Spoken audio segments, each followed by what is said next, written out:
Hello dear students. इस video में हम देखने वाले हैं कि नाइपर JEE 2022 का फॉर्म कैसे भरना है। तो काफ़ी दिनों के बाद प्रतीक्षा खत्म हो गई, कल रिजल्ट भी लग गया GPAT का। अब फॉर्म भी भरना है 4 दिन में।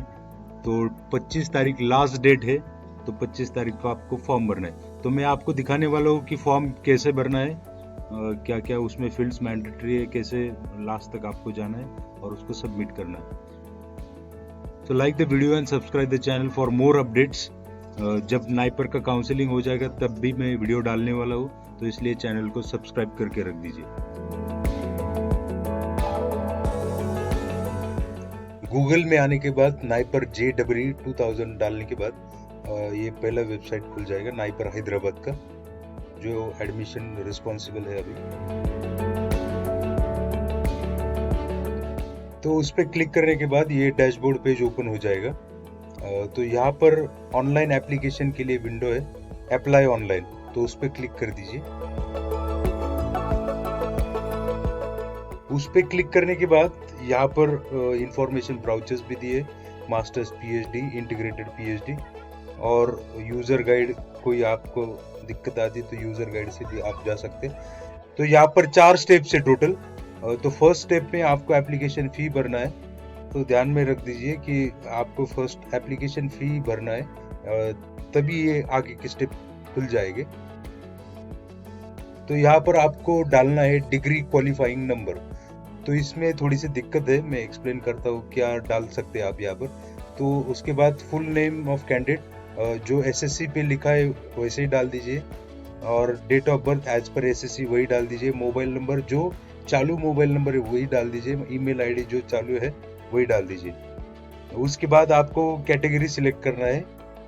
तो यहाँ पर जो कैटेगरी आप सिलेक्ट करेंगे अप्लाइंग, तो उसमें इंटीग्रेटेड आपको अगर डालना है, इसकी अलग अलग फीस है। जैसे मैंने यहाँ पर डाल दिया MBA प्लस M फार्मा और MS।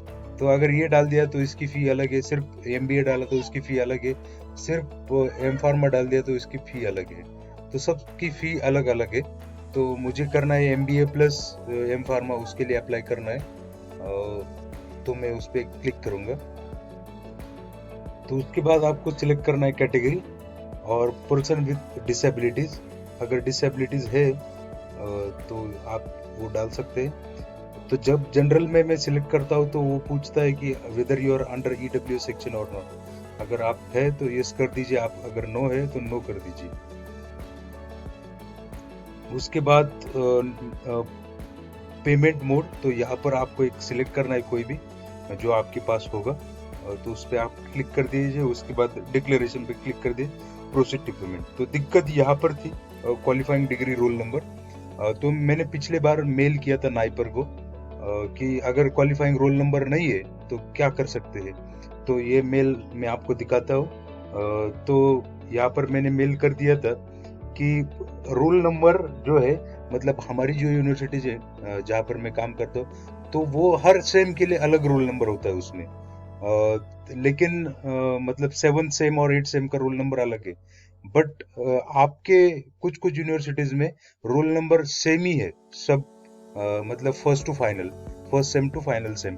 अगर ऐसा है तो आप उसमें कोई दिक्कत नहीं है, आप डाल सकते हैं रोल नंबर। अगर आपका रोल नंबर चेंज होता है तो वो मत डालिए। परमानेंट रजिस्ट्रेशन नंबर रहता है, PRN नंबर उसको कहते हैं, या कोई भी नंबर जो फर्स्ट सेम से लेके लास्ट सेम तक सेम है, कोई चेंज नहीं, वही नंबर आप डाल सकते हैं। तो उसमें कोई दिक्कत नहीं आएगी। पिछले साल भी कोई दिक्कत नहीं आई थी।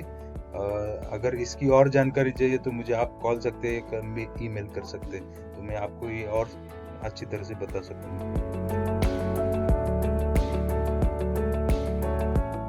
तो मैंने यहाँ पर पेमेंट जो कर दिया था, उसके बाद मुझे ये रेफरेंस आईडी मिला है।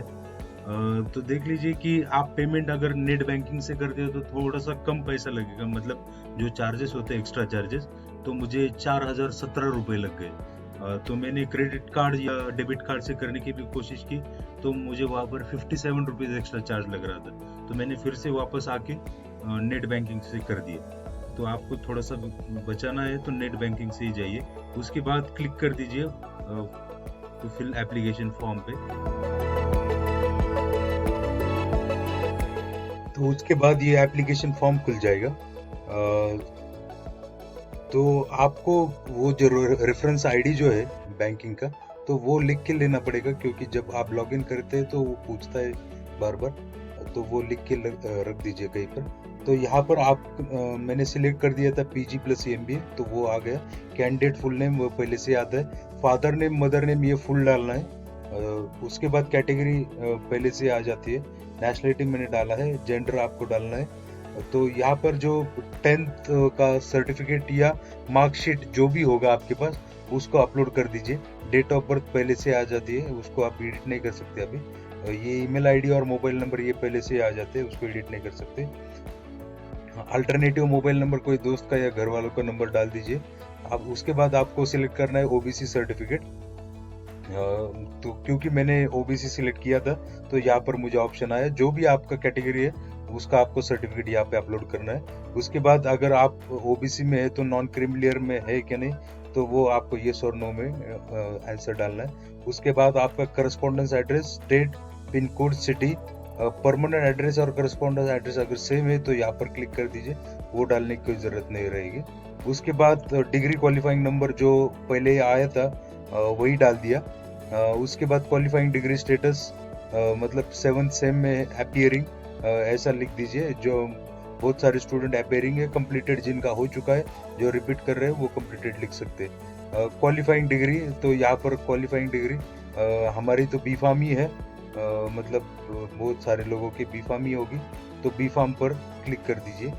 तो यहाँ से बी फार्म का ऑप्शन,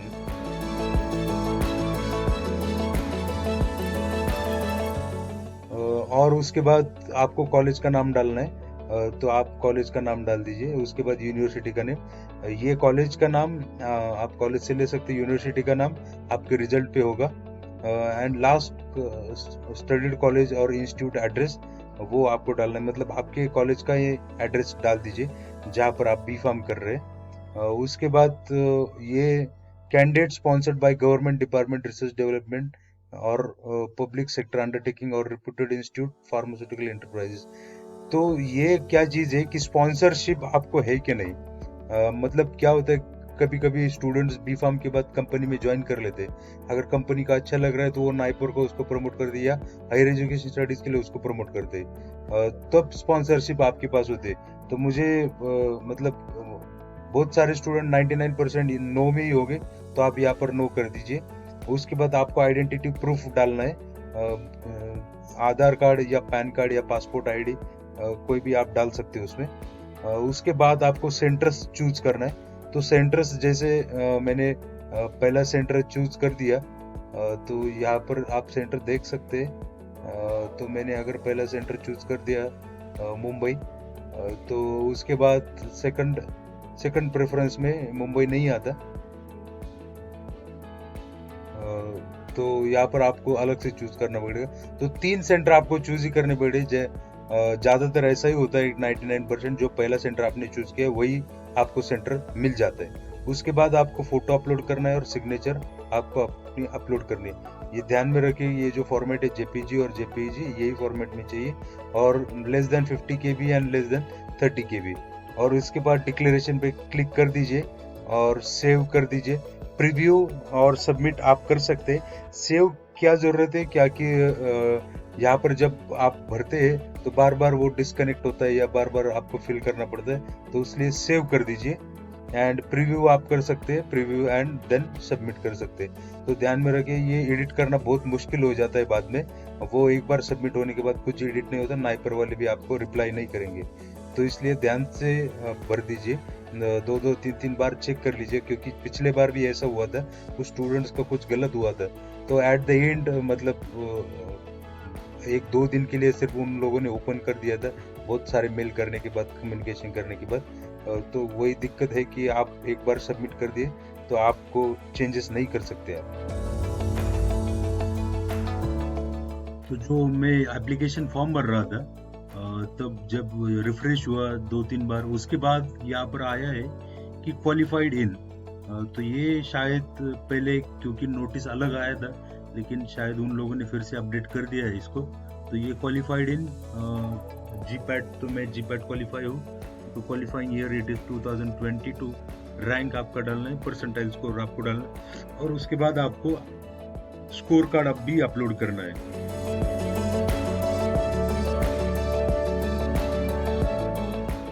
तो स्टूडेंट्स यहाँ पर एक दिक्कत आती है, जब यहाँ पर पिछले साल क्या था कि स्कोर और परसेंटाइल अलग अलग टैब में था। तो स्कोर जैसे मान लिया आउट ऑफ 500 आपका कितना स्कोर आया है, और परसेंटाइल वो अलग सा था।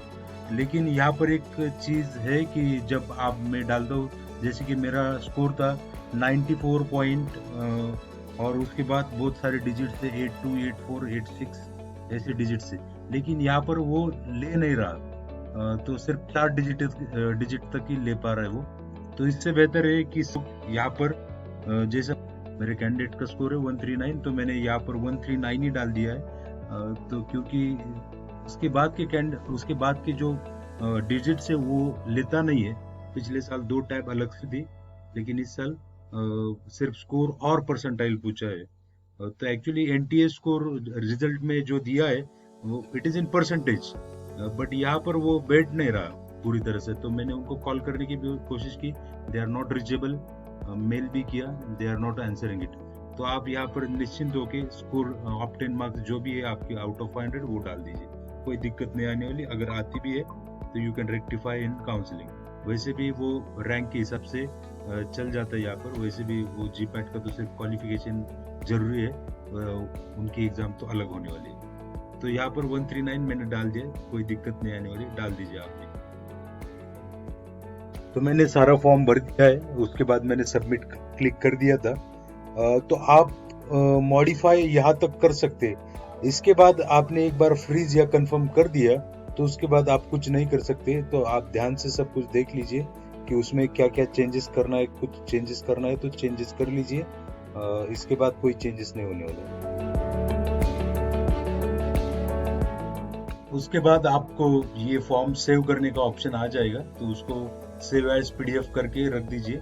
उसको कहीं भेजने की जरूरत नहीं, सिर्फ आपके पास वो रहना चाहिए। इसके अलावा और कुछ दिक्कत है तो आप मुझे कमेंट बॉक्स में कमेंट भी कर सकते हैं, या मुझे कांटेक्ट करने की कोशिश कर दें। Surely I will answer all the questions. Thank you for watching the video.